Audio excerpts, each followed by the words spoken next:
دوستو، جنوبی افریقہ کے ٹرانسکی خطے کے قلب میں 1918 میں جولائی کے ایک گرم دن سے ایک وضاحتی باب کا آغاز ہوا۔ نیلسن رولیہلا منڈیلا نے اپنی پہلی سانس لی، جس کا مقدر تاریخ کے صفحات پر انمٹ نشان چھوڑ گیا۔ ٹیمبو قبیلے میں پیدا ہوئے چیف ہنری منڈیلا کے طور پر ان کے والد کے قد نے انہیں قیادت اور لچک کا ورثہ عطا کیا۔ ناہموار مناظر کے درمیان جہاں ٹیمبو کے لوگوں نے اپنا وجود بنایا تھا، منڈیلا کی پرورش اس کے قبیلے کی روایات اور دانش مندی سے ہوئی تھی۔ دوستو، اس داستان کے مرکز میں نیلسن منڈیلا کے والد اور ایک غیر متزلزل شخصیت گڈلا ہنری کھڑے ہیں۔ ٹیمبو بادشاہ کے مشیر گڈلا ہنری کمیونٹی میں ایک معزز مقام پر فائز تھے۔ قبیلے کی تاریخ سے اس کا گہرا تعلق اور خود ارادیت کے لیے اس کی جدوجہد نے اس کے نقطہ نظر کو ڈالا اور اس کے بیٹے میں مزاحمت کی آگ بھڑکا دی۔ ایک نوجوان لڑکے کے طور پر نیلسن نے قبیلے کے بزرگوں کے ساتھ اپنے والد کی بات چیت کا مشاہدہ کیا، ان کی کہانیوں اور اسباق کو جذب کیا۔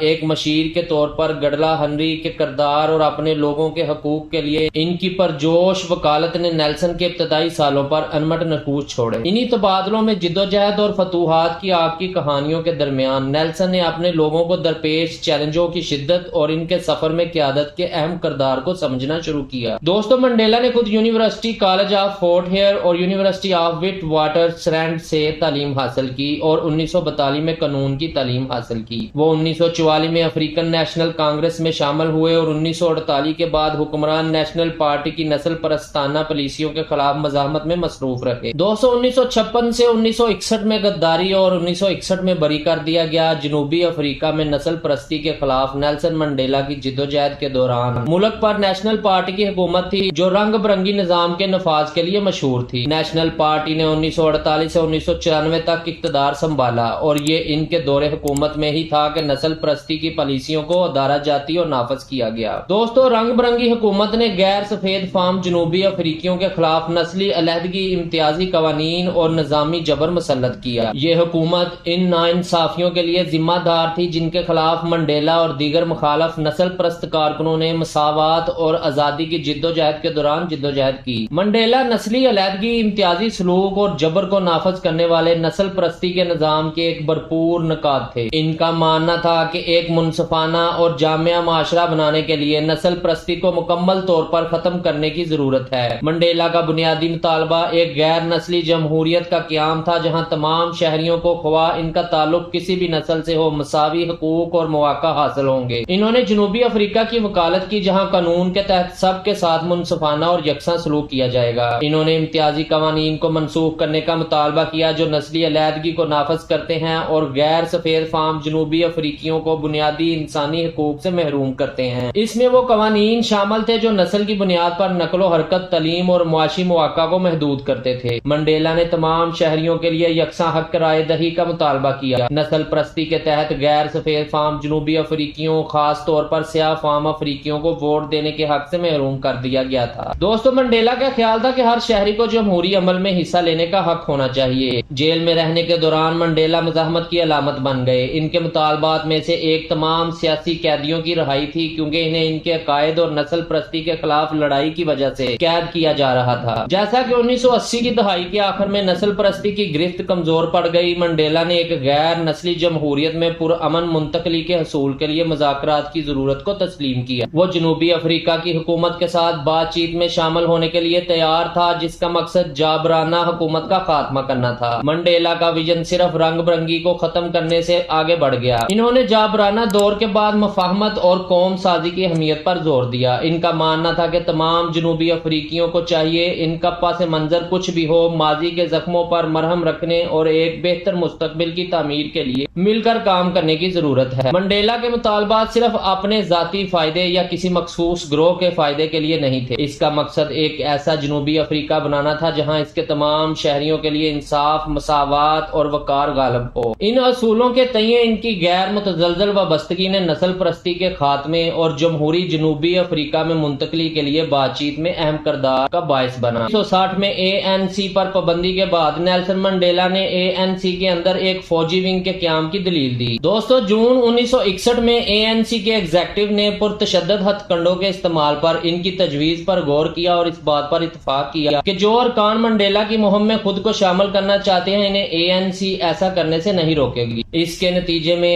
کھونٹوی سیزوے کا قیام عمل میں آیا۔ منڈیلا کو 1962 میں گرفتار کیا گیا اور انہیں 5 سال کی سخت مشقت کی سزا سنائی گئی۔ 1963 میں جب ANC اور کھونٹو سیزوے کے بہت سے ساتھی رہنماؤں کو گرفتار کیا گیا، منڈیلا کو تشدد کے ذریعے حکومت کا تختہ الٹنے کی سازش کرنے کے الزام میں ان کے ساتھ مقدمہ چلانے کے لیے لایا گیا۔ گودی سے ان کے بیان کو کافی بین الاقوامی پبلسٹی ملی۔ نیلسن منڈیلا کا گودی سے بیان جو 20 اپریل 1964 کو ریوونیا ٹرائل میں ان کے مقدمے کی سماعت کے دوران دیا گیا، تاریخ کی سب سے مشہور تقریروں میں سے ایک ہے۔ یہ بیان منڈیلا اور افریقی نیشنل کانگریس ANC کے دیگر رہنماؤں کے خلاف نسل پرستی کے خلاف سرگرمیوں میں ملوث ہونے کے الزامات کے جواب میں دیا گیا ہے، جس میں تخریب کاری اور نسل پرست حکومت کا تختہ الٹنے کی سازش شامل ہے۔ یہاں ان کے اس بیان کا ایک اقتباس ہے: میں نے سفید فام تسلط کے خلاف جنگ لڑی ہے اور میں نے کالے تسلط کے خلاف جنگ لڑی ہے۔ میں نے ایک جمہوری اور آزاد معاشرے کے آئیڈیل کو پسند کیا ہے جس میں تمام افراد ہم آہنگی اور یکساں مواقع کے ساتھ مل جل کر رہیں۔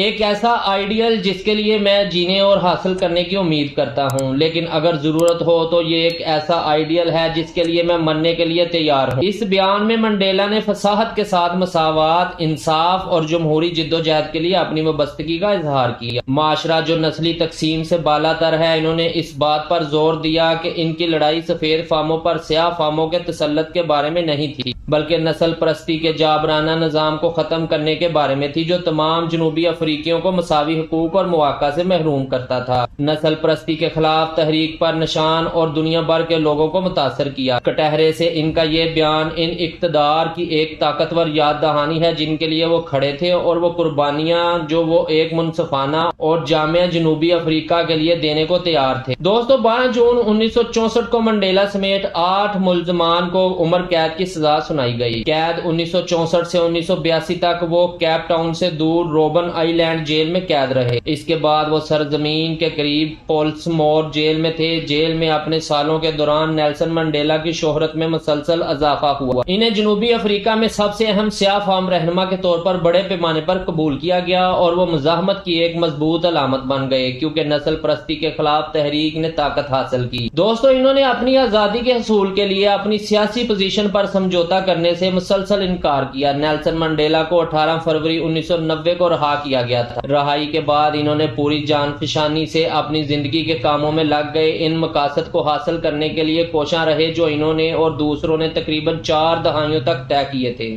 1960 میں تنظیم پر پابندی لگنے کے بعد جنوبی افریقہ کے اندر منعقد ہونے والی ANC کی پہلی قومی کانفرنس میں منڈیلا ANC کے صدر منتخب ہوئے، جبکہ ان کے تاحیات دوست اور ساتھی اولیور ٹمبو تنظیم کے قومی چیئر پرسن بن گئے۔ منڈیلا 1998 سے 1999 تک ناوابستہ تحریک کے سیکرٹری جنرل اور 1954 سے 1999 تک جنوبی افریقہ کے صدر رہے۔ منڈیلا کی 27 سال قید خاص طور پر رابن جزیرے پر نے نسل پرستی کے خلاف تحریک میں اپنی قیادت کو مضبوط کیا۔ دوستو، نیلسن منڈیلا کے اپنے ساتھی قیدیوں کے درمیان اتحاد کے احساس کی رہنمائی، حوصلہ افزائی اور برقرار رکھنے کی صلاحیت نے اس کی لچک اور عزم کو ظاہر کیا۔ 1990 میں منڈیلا کی جیل سے رہائی نے جنوبی افریقہ کی تاریخ میں ایک نئے باب کا اشارہ دیا۔ مذاکرات اور جمہوریت کی پرامن منتقلی کے لیے ان کی وابستگی نے ایک متحدہ قوم کے لیے ان کی حکمت عملی اور ویژن کو ظاہر کیا۔ دوستو، 1994 میں جنوبی افریقہ کے پہلے کثیر النسلی انتخابات کی قیادت کرنے والے مذاکرات نے ایک تاریخی موڑ دیا۔ اس عرصے کے دوران منڈیلا کی قیادت نے ایک جمہوری اور غیر نسلی جنوبی افریقہ کی بنیاد ڈالنے میں مدد کی۔ منڈیلا کی مفاہمت کو فروغ دینے کے لیے کی جانے والی کوششوں نے برسوں تک نسل پرستی کے شکار ہونے کے بعد بھی زخموں کو مندمل کرنے اور ایک متحدہ قوم کی تعمیر کے لیے ان کے عزم کی مثال دی۔ ان لوگوں کو معاف کرنے کے لیے اس کی رضامندی نے جو کبھی اس کے مظلوم تھے ایک زبردست مثال قائم کی۔ منڈیلا کی بین الاقوامی شناخت اور انعامات بشمول نوبل امن انعام نے ایک عالمی رہنما اور ناانصافی کے خلاف مزاحمت کی علامت کے طور پر ان کے کردار کی تصدیق کی۔ یہ لمحات منڈیلا کے غیر متزلزل جذبے، نسلی تفریق کے پار لوگوں کو متحد کرنے کی ان کی صلاحیت اور انصاف اور مساوات کے اصولوں کے لیے ان کی وابستگی کو ظاہر کرتے ہیں۔ ان کی زندگی کا ہر باب آنے والی نسلوں کے لیے تحریک کا ذریعہ ہے۔ اپنی پوری زندگی میں انہوں نے نو آبادیاتی اور نسل پرستی کے خلاف اپنے موقف کے لیے بین الاقوامی سطح پر پذیرائی حاصل کی، جس میں 1993 کا نوبل انعام، امریکی صدارتی میڈل آف فریڈم اور سوویت آرڈر آف لینن سمیت 250 سے زیادہ ایوارڈز حاصل کیے گئے۔